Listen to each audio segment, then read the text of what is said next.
वैसे मुझे ऐसा लग रहा है कि यहाँ पे लिखा हुआ है कि मत जाइए या सूचना लिखी हुई है ऐसे, पर लोग यहाँ पे काफ़ी लोग हैं।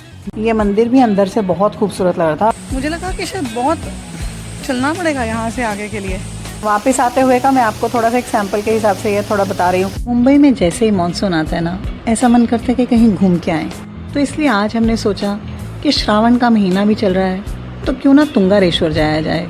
वहाँ पे भगवान जी के दर्शन भी हो जाएंगे, श्रावण का महीना भी अच्छे से शुरू हो जाएगा और थोड़ी सी सैर भी हो जाएगी।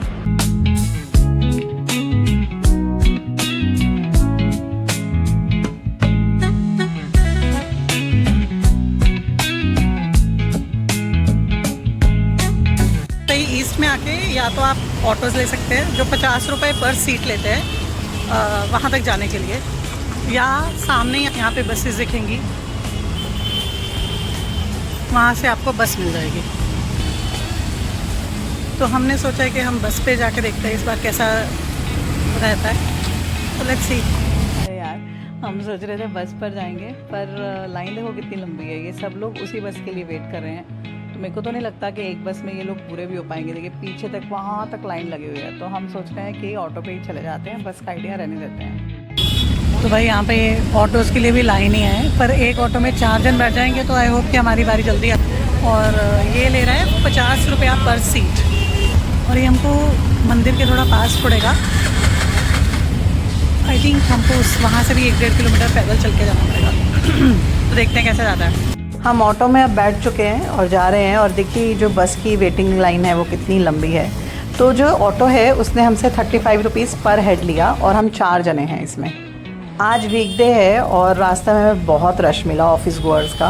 काफ़ी लंबा रास्ता था। ऑटो ने अब हमको उतार दिया और हमने सामने तुंगारेश्वर का द्वार जो है वो स्टार्ट होता है। यहाँ से हमको थोड़ा और पैदल जाना पड़ेगा, या वहाँ से जाकर देखते हैं कि किस तरह का हमको या तो ऑटो मिल जाए या कैसे। तो वो जो ब्रिज था, ब्रिज से अपन पैदल चल के जो स्टार्टिंग पॉइंट है वहाँ तक जा रहे हैं। कुछ ऑटो तो मिला नहीं हमको एक्चुअली, तो पैदल ही जा रहे हैं। ऑलमोस्ट हाफ वे हैं, देखते हैं और कितना चलना पड़ेगा। कुछ ऐसा दिखाई नहीं दे रहा, तो रास्ता ही रास्ता है। तो हमको अंदर जाने के लिए एक ऑटो मिला है। ये 50 रुपये पर सीट लेते हैं, लेकिन वहाँ पे क्योंकि और कोई उनको मिला नहीं पैसेंजर, तो उसने हमसे ही बाकी के पैसे, मतलब 100 रुपीज़ पर सीट के हिसाब से उसने हमको मंदिर के सामने छोड़ दिया। मंदिर तक जाते जाते ही है ना 3-4 हमको वाटरफॉल्स दिख गए। और ये सड़क कुछ इस तरह की है, थोड़ी स्लिपरी है। इवन अगर आप स्कूटर वगैरह पे आ रहे हैं तो थोड़ा ध्यान से ही चलाना बेहतर है।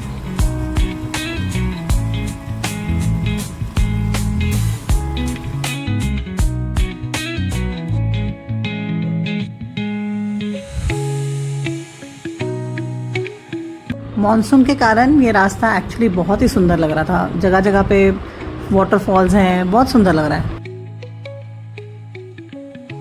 आपके बाइक के लिए और कार के लिए यहाँ पे पार्किंग की भी सुविधा है, बिल्कुल मंदिर के बाहर। मंदिर के बाहर आपको पूजा की सामग्री की दुकानें मिल जाएंगी। और आइए अब अंदर जाकर दर्शन करते हैं। पौराणिक गाथाओं के हिसाब से यहाँ पर तुंगा नाम का एक राक्षस रहता था, जो आसपास के लोगों को और संत महात्माओं को बहुत तंग करता था। तब भगवान विष्णु के 6ठे अवतार भगवान परशुराम जी ने उससे लड़ाई की और उसको पराजित किया। बाद में तुंगा दैत्य ने शिव भगवान की आराधना की और उनसे माफ़ी मांगी। तो उसकी इस आराधना से और पूजा से खुश होकर शिव भगवान ने इस पूरी जगह का नाम उसके ही नाम पर तुंगारेश्वर रखा। ये भी माना जाता है कि पांडवों ने अपने वनवास के दौरान यहाँ पर तपस्या की। 18वीं सदी के दौरान भगवंत गढ़गे महाराज और कुछ लोकल सन्यासियों ने इस जगह को पुनर्जीवित किया।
और यहाँ से ऊपर जाकर ही आपको जाग माता जी का मंदिर भी मिल जाएगा। तो आइए वहाँ पे भी दर्शन कर लेते हैं।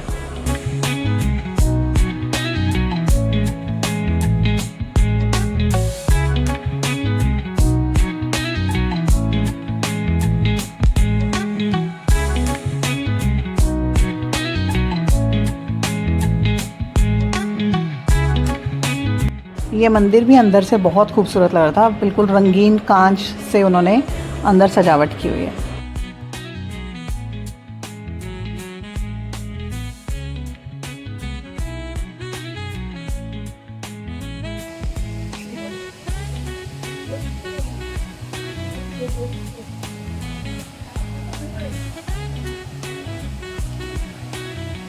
मंदिर के बाहर ही यहाँ पे एक बहुत अच्छा डैम बना हुआ है। वैसे मुझे ऐसा लग रहा है कि यहाँ पे लिखा हुआ है कि मत जाइए, या सूचना लिखी हुई है ऐसे, पर लोग यहाँ पे काफ़ी लोग हैं जो जा रहे हैं डैम पे, नहा रहे, कूदी भी मार रहे हैं। और अगर आप देखेंगे तो ये इसी का ही यहाँ पे भी लोग थोड़ा पिकनिक टाइप का मना रहे हैं। वो आई गेस इजीली एक्सेसिबल है जगह, ये वाली अगर आप देखेंगे ना, ऊपर से भी आया जा सकता है।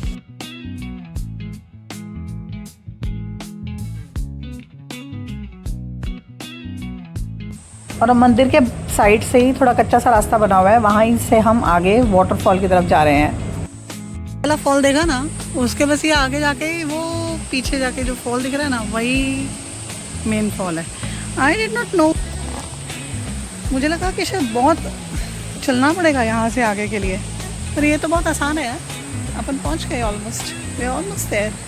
और विद माई कंडीशन ये इजीली किया जा सकता है। नदी क्रॉस करने वाले जो वीडियोस होते हैं ना, वो देखने में तो बहुत मज़ेदार लगते हैं, लेकिन हाँ जब आप कर रहे होते हैं ना, तो आपको ये ज़रूर ध्यान रखना चाहिए कि एक तो स्लिपरी होते हैं बहुत सारे पत्थर, क्योंकि उनके ऊपर लगातार पानी बह रहा है, और दूसरा कोई कोई पत्थर है ना बहुत नीचे होता है, तो आप जब पाँव रखोगे तो आपका पाँव ऊपर नीचे रखा जा सकता है और थोड़ी चोट वोट भी लगने का डर हो सकता है, तो बी वेरी केयरफुल। अभी है ना, ये पूरा क्रॉस करके आए और इस साइड आ गए, और अब है उधर। And let me tell you, मैंने जब ये वीडियो वहाँ पे स्टार्ट किया था नदी के पार, तो मैंने आपको बोला था ये बहुत इजी है, मेरी कंडीशन के साथ भी आप आ सकते हो।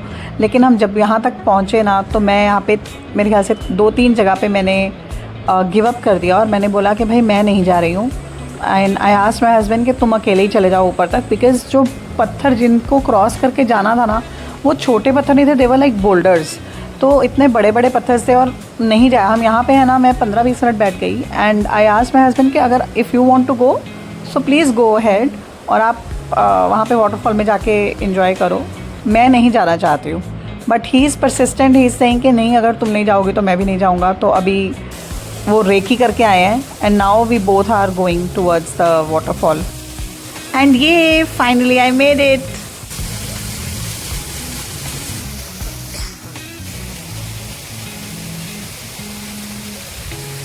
वापस आते हुए का मैं आपको थोड़ा सा एक सैम्पल के हिसाब से ये थोड़ा बता रही हूँ कि कितना मुश्किल था ये।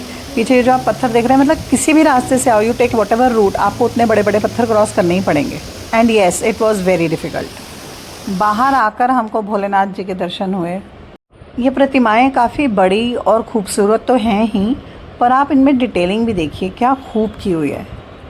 हम यहाँ पर श्रावण के महीने में आए हैं। चाय, नाश्ता, ठंडाई, डोसा, वड़ा, जलेबी, आपको काफ़ी कुछ मिल जाएगा। हमने यहाँ पे ठंडाई ट्राई की थी जो काफ़ी टेस्टी लगी हमको। और अब हम वापस जा रहे हैं। मौसम बहुत ही अच्छा है, तो हमने सोचा पैदल ही चले जाते हैं। अभी बाहर का रास्ता है, यहाँ से ऑटोज़ वगैरह भी सब मिल जाते हैं। और अगर आप देखेंगे तो काफ़ी लोग अभी भी ऊपर चढ़ के आ रहे हैं मंदिर के लिए। और अगले महीने में सावन शुरू हो जाएगा, उस टाइम पे तो बहुत ही और रश होता है यहाँ पे। ये कितने सारे बंदर हैं यहाँ पे।